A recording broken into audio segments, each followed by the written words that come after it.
Nós temos a graça de sermos recebidos aqui na Catedral Presbiteriana do Rio de Janeiro, onde nós temos sido assim, extremamente bem acolhidos, apoiados, e na diretoria da Fraternidade nós estávamos conversando sobre isso, que foi um achado termos tido essa concessão da igreja, do Conselho da Igreja Presbiteriana do Rio de Janeiro, de nos receber aqui. Nós estamos muito agradecidos por isso. Queremos que o reverendo Guilhermino transmita mais uma vez os nossos agradecimentos ao Conselho da Igreja, a toda a Igreja, e a ele próprio também agradecemos. E nós teremos a oportunidade nesse momento de ouvir a meditação na palavra pelo pastor dessa igreja, o reverendo Guilhermino Cunha. Por favor, reverendo. É uma honra e um prazer para nós da Fraternidade Teológica recebê-lo aqui. Obrigado.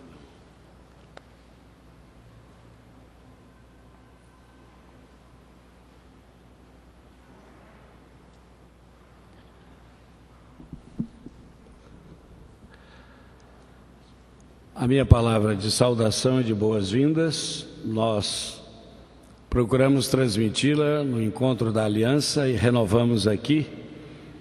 Esta é uma igreja de portas abertas. E esta proposta não é apenas o fato de que durante todo o dia a igreja fica de portas abertas, mas ela se inseriu também no contexto do turismo do Rio de Janeiro, da Rio Tour, e nós hoje temos um circuito de cultura e fé. Se você já deve ter observado, não apenas o monumento plural, interativo, sonoro, bem em frente à catedral, mas também um monumento ao primeiro culto cristão, reformado, evangélico, que aconteceu no dia 21 de março de 1557.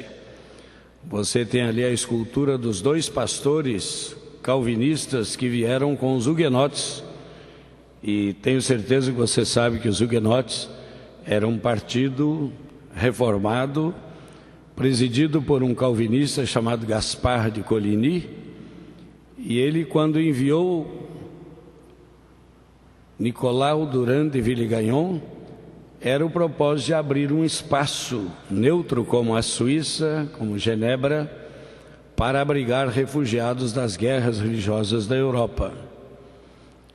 Você encontrará ali também um marco da primeira confissão de fé dos mártires da Baía de Guanabara, a Confessio Fluminensis.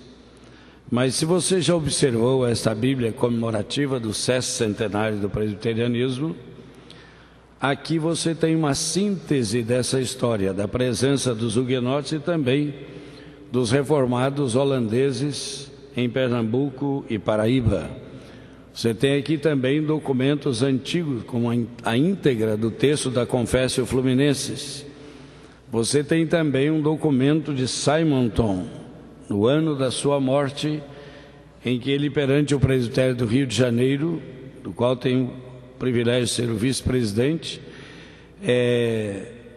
ele deu 6 pontos para a implantação do Reino de Cristo no Brasil. Você lê e diz, isso foi feito por missiólogos do século 20 e 21. Então é importante, se você desejar, levar essa Bíblia, não somente pelo texto sagrado, mas também pelos 2 cadernos que trazem essa informação. E também dizer a vocês que do outro lado da Avenida República do Paraguai está a Praça João Calvino. O ano passado, no dia 10 de julho, nós celebramos os 500 anos de nascimento de João Calvino. E o New York Times considerou João Calvino não uma das 5 personalidades do mundo ocidental, mas uma das 3. Para você ter uma ideia da relevância do pensamento reformado. E neste ano está sendo trabalhado uma praça que deverá lembrar John Knox, porque a reforma na Escócia começou em 1560 E foi na Escócia que a fé reformada passou a chamar-se de presbiterianismo, uma palavra grande cuja raiz é a palavra presbíteros no Novo Testamento. Então é uma igreja de presbíteros e de presbitério. E é uma igreja que tem pastores, presbíteros e diáconos. E agora, numa proposta do conselho desta igreja, nós estamos levando mais uma vez perante o Supremo Concílio a proposta de termos diaconisas ordenadas na Igreja Presbiteriana do Brasil. E também a crianças sendo treinadas como diáconos mirins. Então é uma igreja que tem muita história. Nós estamos caminhando para comemorar o Sesc Centenário, mas a nossa mentalidade procura ser a mais atual possível dentro de uma comunidade com a historicidade da Igreja Presbiteriana do Rio de Janeiro, a Catedral de Portas Abertas. Então, esse é um pequeno traço para vocês. É uma igreja que tem um conselho com 45 membros, uma junta diaconal com 63 diáconos e uma membresia de 3.287 membros, 3 cultos por domingo. E nós temos, às vezes, 4 ou 5 reuniões por dia nesta igreja. Temos uma obra social através da Associação Presbiteriana de Ação Social, a Paz, que abrange um convênio com a Educafro, onde nós damos pré-vestibular para afrodescendentes e pessoas carentes. Temos um programa também de alfabetização, procurando dar ferramentas à pessoa. Ensinar é uma alfabetização que já é profissionalizante, inclusive integração digital. Isso só para dar a vocês um lampejo, porque você às vezes chega numa igreja e fica olhando o estilo gótico da igreja, ou neogótico, e fica pensando, essa igreja deve estar parada no tempo e no espaço. Nós estamos aqui desde o dia 10 de janeiro de 1981, estamos caminhando para 30 anos à frente do pastorado desta igreja, pela graça de Deus. Mas trabalhamos em equipe, nós somos 7 na equipe, inclusive uma missionária, a missionária Leninha. O suficiente dos nossos comerciais, e vamos agora à nossa breve reflexão. Eu quero saudar a Fraternidade Teológica Latino-Americana, dar as boas-vindas a todos os participantes e pedir que, por favor, sintam-se em casa, na casa do Pai. Vamos ficar todos de pé para fazer uma leitura que nos ajuda numa reflexão de 15 minutos sobre Evangelho e realidade brasileira, apontando especialmente uma crise de identidade na Igreja, não apenas no Brasil e na América Latina. Essa é uma crise um pouquinho mais ampla, mas o nosso foco é também a América Latina. Vamos ler em uníssono as palavras do profeta Abacuque. Tenho ouvido, ó Senhor, as tuas declarações e me sinto alarmado. Aviva a tua obra, ó Senhor, no decorrer dos anos, e no decurso dos anos faze-a conhecida. Na tua ira, lembra-te da misericórdia. Ainda que a figueira não floresça, nem haja fruto na vide, o produto da oliveira minta, e os campos não produzam mantimento, as ovelhas sejam arrebatadas do aprisco, e nos currais não haja gado. Todavia, eu me alegro no Senhor, exulto no Deus da minha salvação. Amém. Seja esta a proposta de Deus e desafio de Deus para todos nós, porque quem promove avivamento não são organizações, mas é o próprio Deus. E quando a agenda vem de Deus, ela é irreversível. Podemos nos assentar, por favor.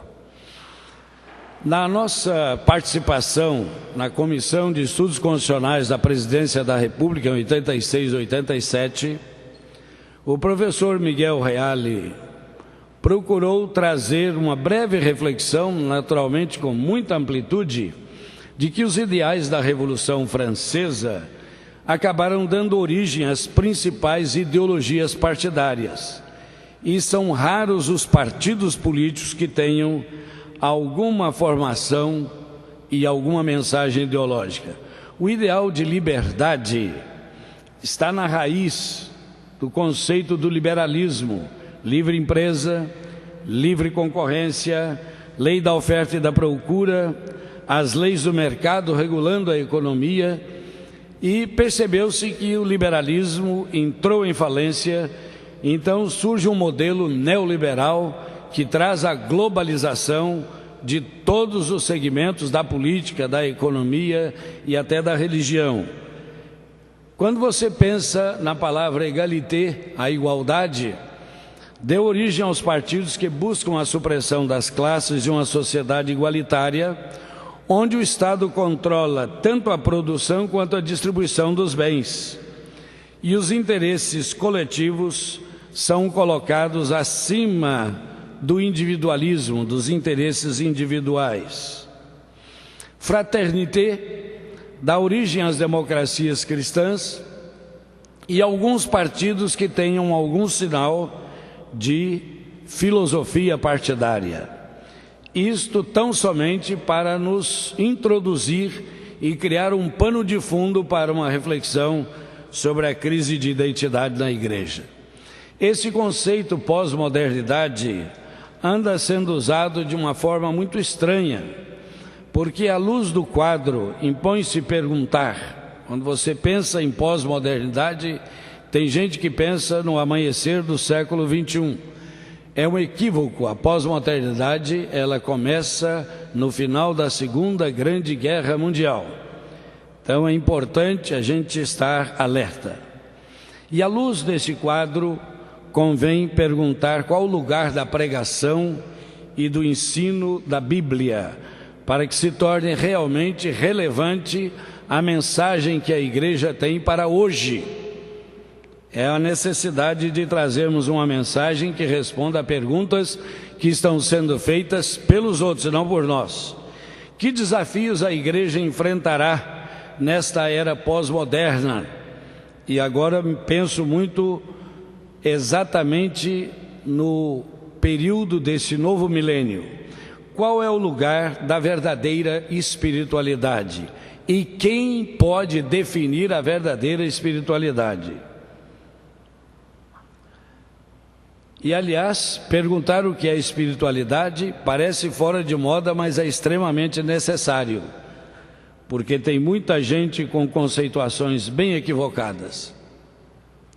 Nesta obra, O Terceiro Milênio e a Nova Ordem Mundial, é um livro que traz um aprofundamento desses conceitos da era clássica, da era moderna e da era pós-moderna, e nós defendemos, já naquela época, na virada do milênio, o surgimento de uma nova ordem mundial e uma gama imensa de mudanças de paradigmas. E quem não estiver atento à mudança de paradigmas vai começar a formar pequenos grupos para questionar a todos, achando que descobriram a verdade. E também um pensamento sobre mensagens proféticas para o dia de hoje. Quem é que tem a voz profética? É a Igreja ou são alguns grupos dentro da Igreja? Atitudes e posturas face a esse novo milênio. À guisa de conclusão, trazemos nesse livro uma despretensiosa palavra sobre a postura do cristão face ao futuro, um pouquinho do profetismo, que é filho da apocalíptica, que é filho do profetismo, e uma palavra sobre escatologia. Editora Cultura Cristã. Também quero deixar como pano de fundo para a nossa consideração e lembrança, porque alguns já conhecem, que a ONU fez um trabalho de planejamento estratégico para as nações e criou 8 superalvos para o novo milênio até o ano 2015 como referencial. Alguns desses vão extrapolar. Primeiro é o desejo de erradicar a pobreza extrema e a fome, traduzido como reduzir em 50% o número de pessoas que sobrevivem com $1 por dia.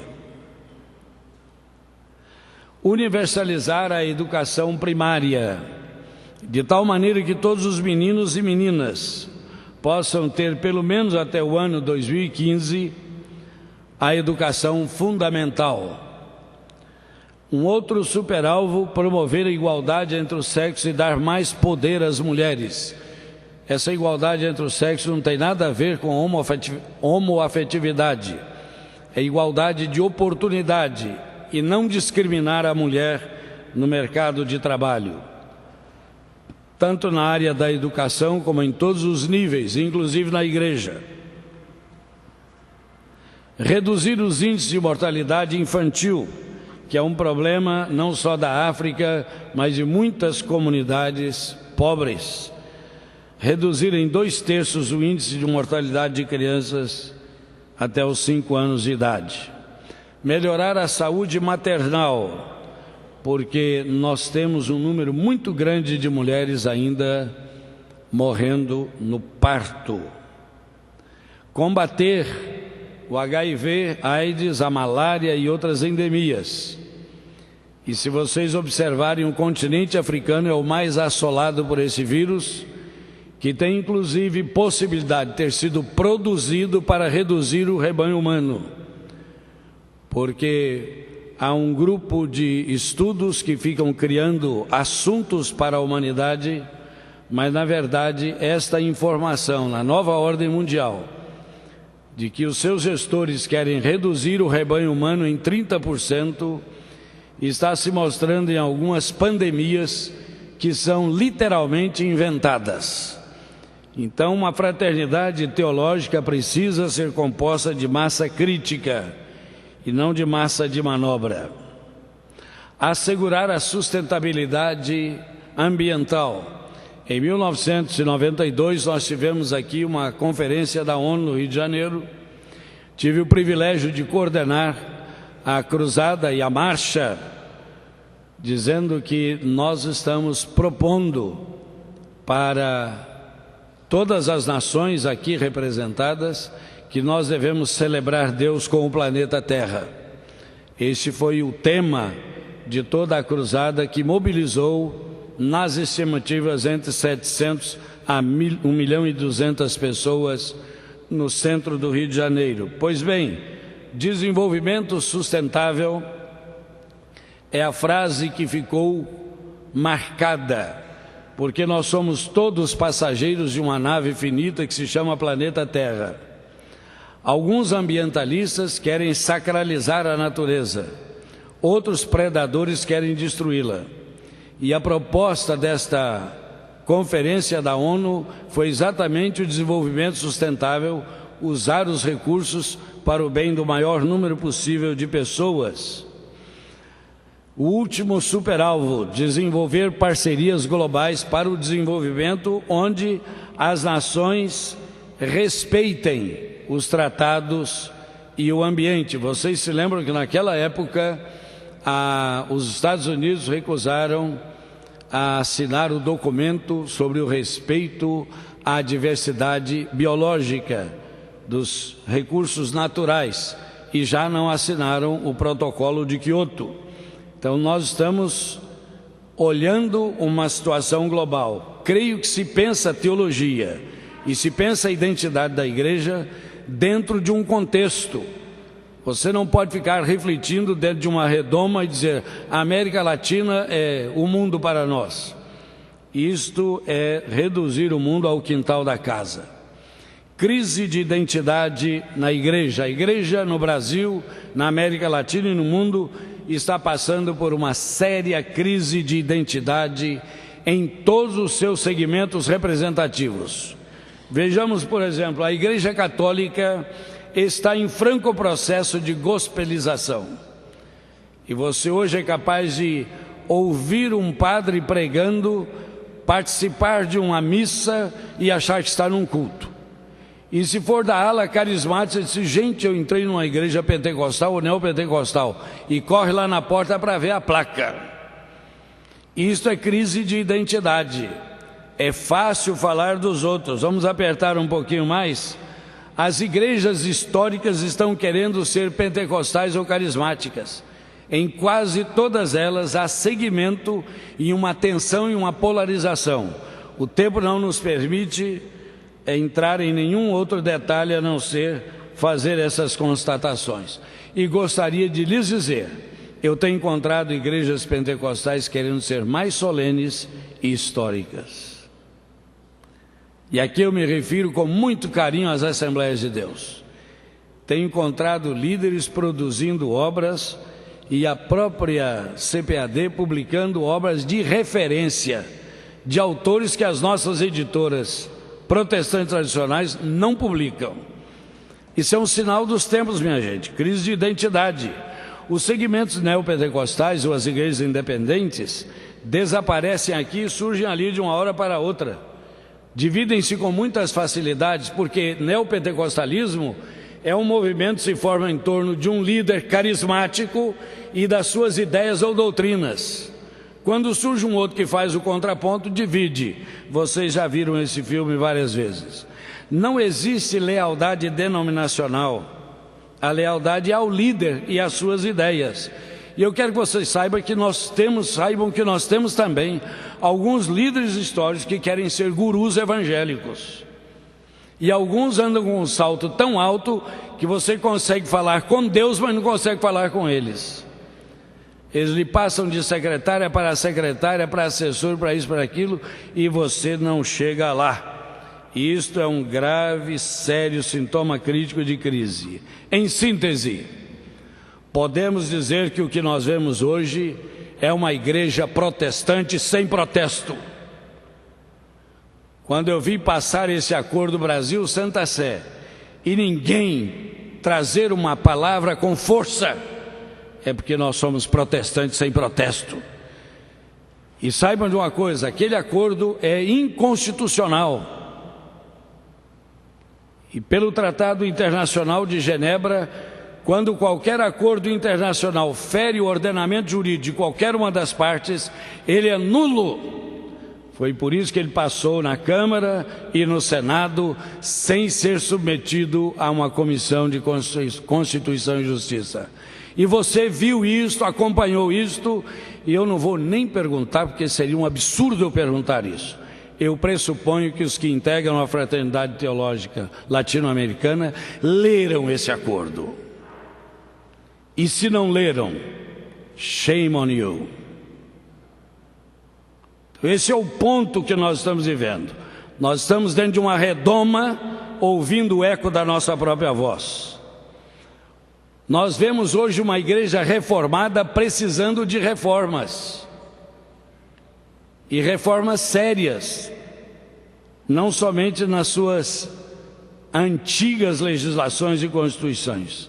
Vemos hoje uma igreja evangélica distanciada do genuíno evangelho. Se você pregar o evangelho hoje, será rejeitado. Porque o evangelho hoje é o evangelho das facilidades. É um Cristo a serviço da igreja e não uma igreja a serviço de Cristo. Uma igreja pentecostal com muito carisma e pouco caráter. É o que nós estamos presenciando hoje. Não adianta. Quando você pensa numa constatação assim, nós temos é que confessar o nosso pecado e nos humilharmos diante de Deus e pedir que Ele traga um despertamento à igreja. E uma igreja católica com a qual nós começamos com uma séria crise de identidade. O tempo está maduro e a hora é chegada de lançarmos as bases de uma nova reforma espiritual da igreja. Volta à Bíblia, que poderá tomar a forma de um grande reavivamento espiritual, de bases bíblicas e consequências práticas e eternas. O que fazer? Esse aqui é o problema. Montar um cenário, levantar as questões, qualquer um faz. Aliás, questionar, gente, é coisa de adolescente. Uma pessoa madura, ele não está do lado do problema, ele está do lado da solução dos problemas. E eu espero estar diante de pessoas assim. É preciso conhecer a verdade e a verdade nos libertará. Isso dentro da igreja, é isso mesmo. Deus nos ajude nesse tempo de crise espiritual. É preciso buscar a paz e a santificação, sem a qual ninguém verá o Senhor. A verdadeira espiritualidade passa pela santificação. E santificação não é você que vai se santificando e usando disciplinas espirituais, isso é uma baboseira. Biblicamente é a presença do Deus Santo, da palavra santa e do Espírito Santo em nós que nos leva à santificação. É essa que é a busca da espiritualidade. O resto é a gente estar tentando dar uma roupagem ocidental às filosofias orientais. A verdadeira espiritualidade é como a de Jesus. É encarnada, é autêntica e é real. E tem uma coisa, hein? Traz consequências tão revolucionárias que você vai ter medo de ser espiritualizado do modo de Jesus.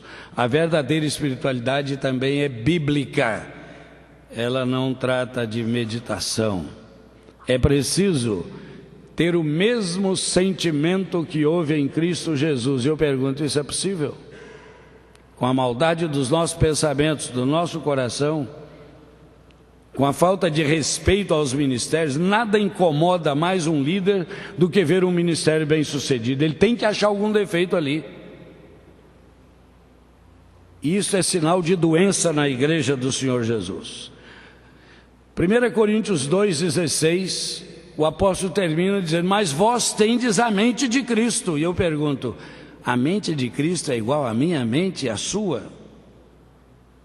Eu não sei se a sua é assim, mas talvez eu seja mais pecador que você. De vez em quando passa na minha mente cada uma coisa que nem Deus acredita. É só me contrariar, você vai ver quem é esse camarada.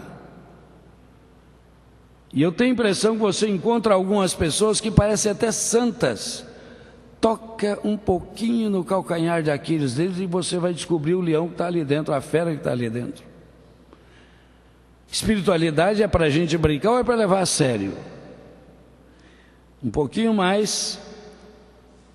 Um dia, eu peço a Deus que aconteça, enquanto nós estamos do lado de cada eternidade, nós podemos dizer: já não sou eu quem vive, mas Cristo vive em mim. O meu eu está crucificado, Cristo está reinando. Quando eu estou reinando, Cristo voltou para a cruz. Esse é um pensamento de Bill Bright que faz muito sentido. Quero agradecer muito esse privilégio, porque eu sempre ouvi falar da nossa fraternidade teológica. Então eu quero, em nome da Academia Evangélica de Letras do Brasil, como seu presidente, saudá-los e desejar-lhes uma linda jornada sob a proteção de Deus. Que Deus muito nos abençoe. Wilson, obrigado.